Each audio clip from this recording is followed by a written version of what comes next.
المسيحيين السلفيين بعمل مظاهرات في الشوارع والميادين والجامعات، وقالوا انهم هيخطفوا اي واحده. ان المركز المصري لحقوق المرأة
لما نخرج ولازم كلنا رجال والشيوخ والبنات، حتى لو واحدة حامل وفاضل يوم هتولد تروح وتمضي تختار الخدة السوداء اللي فيها لا وتقول لا.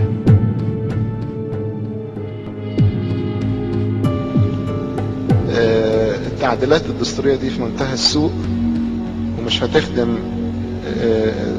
بناء دولة حديثة مدنية، بالعكس هتؤدي إلى تكوين دولة دينية إسلامية. فإحنا من دورنا واجبنا إن إحنا نطلع بكل قوة ونقول إيه؟ لا. أرجوكم تقولوا لكل أصدقائكم قرايبكم كبير وصغير بعيد وقريب، يعني ليكم قرايب في الصعيد قولوا لهم بالتليفونات كله يخرج يوم السبت ويقول لا. واخدين بالكم احنا عددنا مش قليل، لو واحد ضرير، لو واحد أصم، لو واحد معوق ذهنيا من حق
مش هنتحرك من هنا ولا هنمشي من هنا غير لما برات ابونا ترجع. توجة اب كاهن لنا ابونا كلنا اختفت، الناس كلها عايزه مرات ابونا.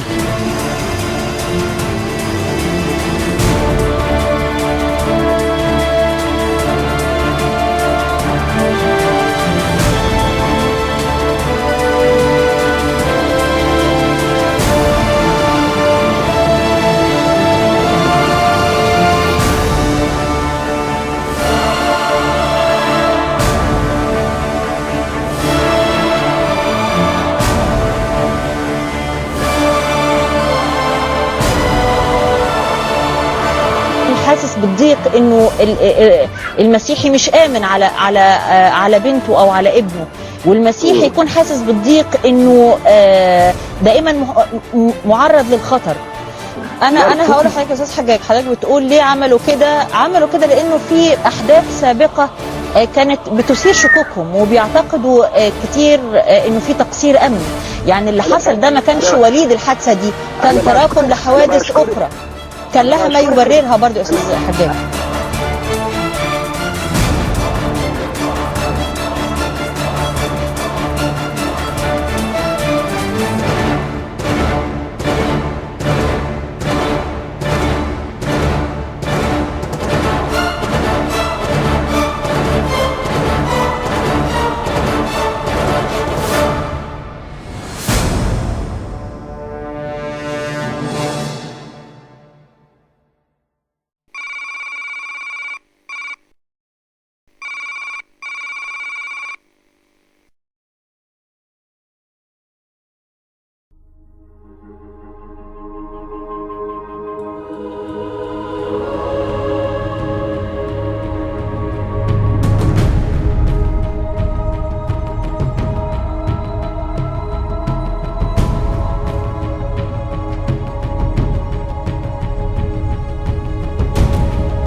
لا تحسب أن الدين بعيد عن حب وحياة، وبهجرك للدين ستحيا تعشق ما قلبك يهوى، أو أن الأيام ستحلو وترى الدنيا شط نجاة. دينك بحر من آمال شط لجميل الأحلام، ليس الدين كما تخشاه ذا ممنوع ذاك حرام، فالإسلام جميل حقا هذا ليس هو الإسلام. كل أوامره تهدينا وتنادينا للخير، ينهانا عن كل طريق يأخذنا نحو الشر، فالله رحيم وحليم يدعو دوما للبر.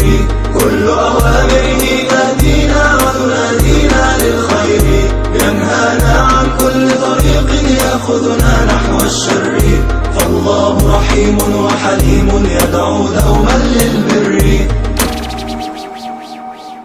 في الدين صلاة وصيام وكذلك فرح وسرور، والمتدين من تلقاه مبتسما حلوا كالنور، يسعى ليعمر دنياه وهو رقيق الطبع صبور. الإسلام سلام فينا يزرع فينا حب الناس، الإسلام سفينة حب يدفعها أجمل إحساس. ما أحلى الدنيا لو عشنا وجعلنا الإسلام أساس. كل